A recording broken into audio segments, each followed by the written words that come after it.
Okay, well, my name is David Berkowitz, and I'm currently in prison doing multiple life sentences for a series of murders which happened back in 1976, 1977. I've been incarcerated for 39 years, approaching the 40-year mark, and my story really is a story of tragedy and triumph. It's a story of a lot of hurt and pain, but thanks to God, a lot of peace and forgiveness. And I've seen over the years many miracles that have happened in my life, in the life of some of the people that were hurt by this tragedy.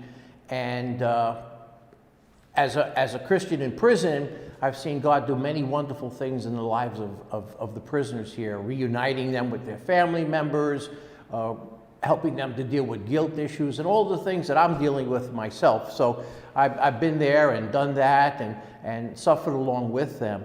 But this story is really, although there's some very sad parts to my story, I believe that it's a story of forgiveness and hope and triumph, and that ultimately whoever hears me speak now or watches this, that they will take away something that some insight that they never knew before about childhood struggles, growing up overwhelmed with periods of depression and self-destructive behaviors, as well as my adolescent struggles, as well as the good things that happened, because I really had a life of growing up as a kid in the Bronx.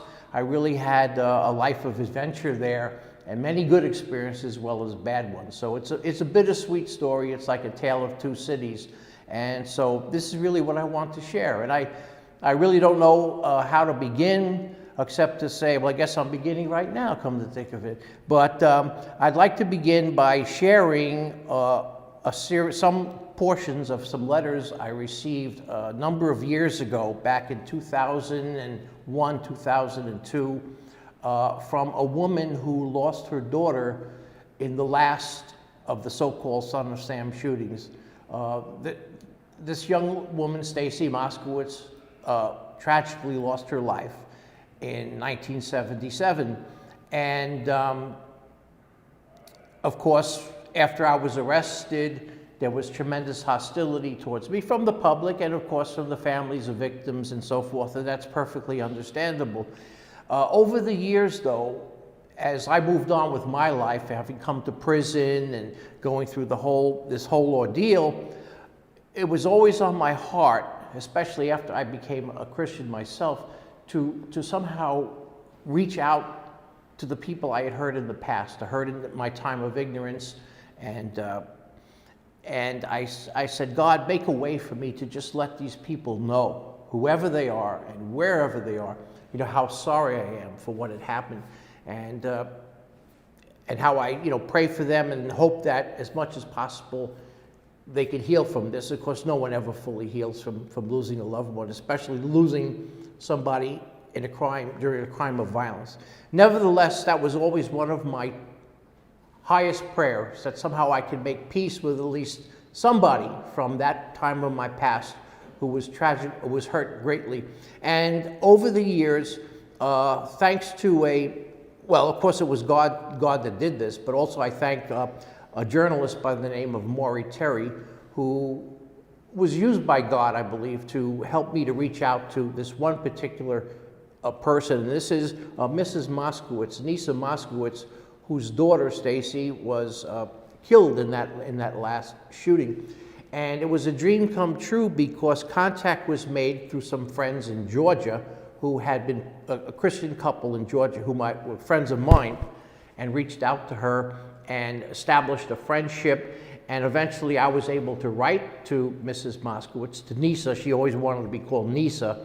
And so I was able to write to her, and we developed a correspondence, and we even spoke on the phone on a handful of occasions. And it was a time of great healing and everything, and really this was a miracle of God. If you think about how miraculous this is, it's not something to be taken lightly. It doesn't happen every day where the mother of a murder victim would forgive the person in prison. But this is exactly what happened. And I just want to share I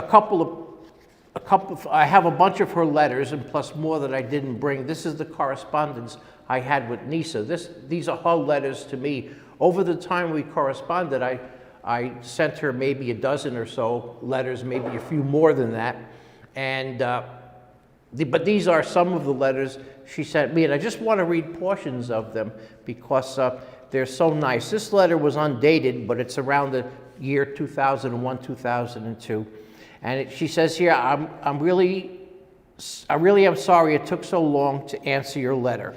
And then in another one, this is dated December 6, 2001, Mrs. Moskowitz says here, David, as I told you before, I don't hate you anymore. All it got me is sickness, and I don't want that anymore. I have a lot of love in my heart, and I even forgive you. And when I got these, these letters, it was just mind-boggling to be in my prison cell, opening the mail and reading letters like this. And then she goes on to say in this letter, I am sorry about my handwriting. It is really bad. It is. I had to underline this stuff because I'd never find it otherwise. But I can't help it. Thank you and your friends for praying for me. I need all the prayers I can get. And then in another letter, this is dated December 21st, 2001, she says, Dear David, I hope this finds you in good health. I am also glad you told your father about us being friends and talking to each other. Davy, you have to call me more often as there are things I have to talk to you about. And in another beautiful letter dated November 18th, 2001, she said, Betty, that's the woman who reached out to her, that's a friend of mine, Betty and her husband Rex. Betty told me you liked the letter I sent you, that it really made you feel good. Davy, if there's any way you can call, please do so. I am doing some praying here, even as I write this. I know there is a chance for us to be friends. It is up to you. You have my phone number, so please use it. And actually, we did call a number of times. And in a letter dated January 3rd, 2002, she said, I felt great talking to you today. And in another letter, let's see, these are other letters that are undated. She said to me, David, you in your own way and is a gift from God. And then she went on to say, with us, David, it is going to take time and patience getting to know one another. Would also like to talk to you over the phone. Sometimes the phone is easier to talk. Again, this is up to you, and here's my phone number. And she told me what time to call in the mornings are best and so forth.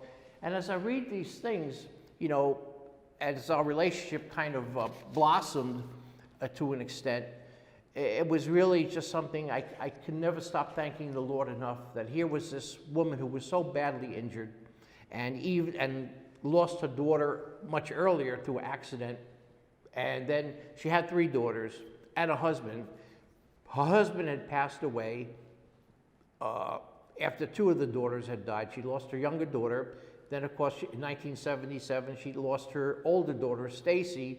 But she had a middle daughter named Ricky, a very beautiful and attractive woman who had gotten very sick and had some kind of wasting disease and did pass away, leaving Mrs. Moskowitz, Neysa, with nobody in her life. She was living in Florida at the time this correspondence was going on.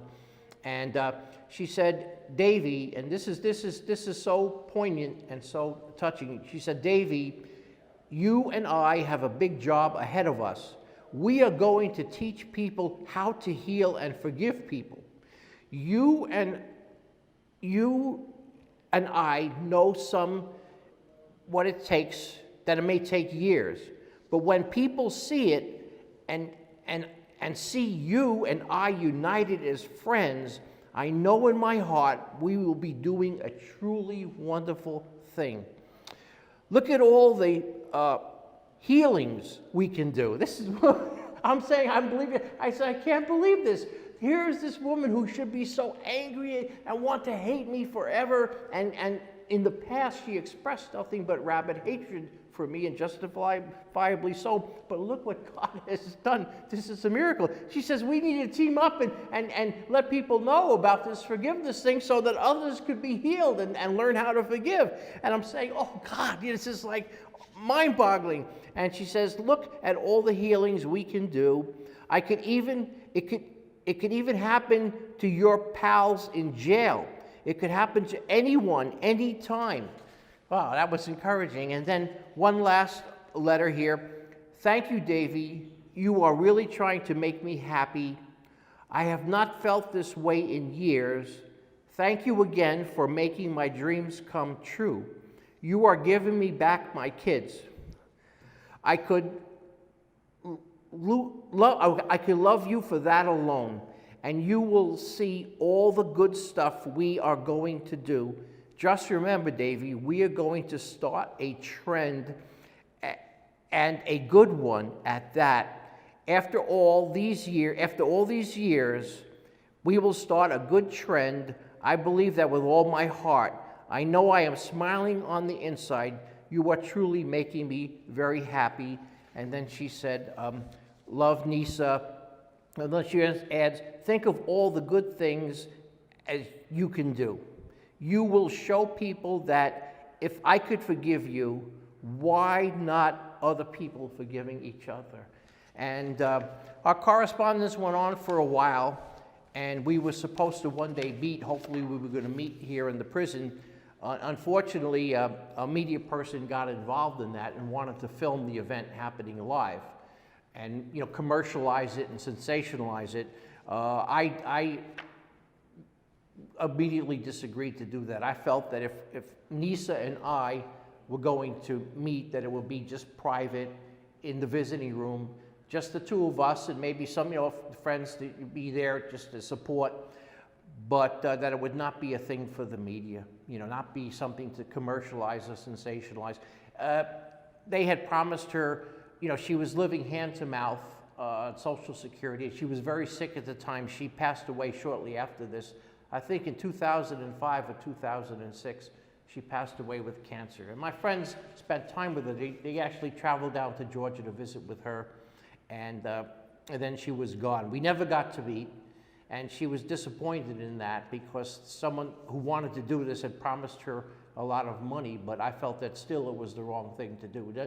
And I declined, and she was upset with that. But nevertheless, I believe in her heart she forgave me, and she had wonderful hopes that we could start a trend. And well, that's just a miracle. That's something that happened in my life. That's one of many true miracles, and I thank God for that.